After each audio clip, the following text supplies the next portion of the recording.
settima edizione di Anno Domini parliamo di altre vite, le seconde, terze, quarte vite di oggetti e di spazi, parliamo di recuperi, parliamo di riutilizzi in un'epoca che è quella del riciclo per eccellenza, ovvero l'Alto Medioevo.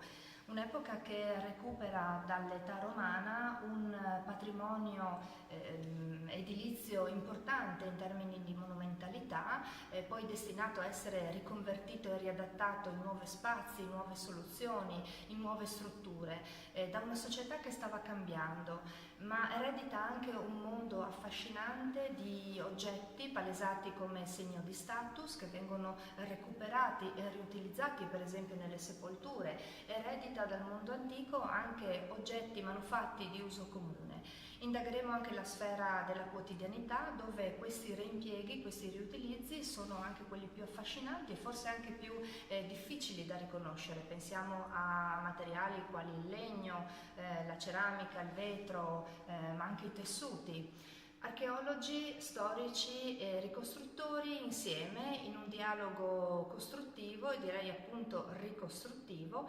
per conoscere e per capire attraverso la ricerca, la sperimentazione e lo studio. L'Associazione La Fara e il Museo Archeologico Nazionale vi aspettano, Anno Domini, al Man di Cividale, 1 e 2 giugno, non mancate!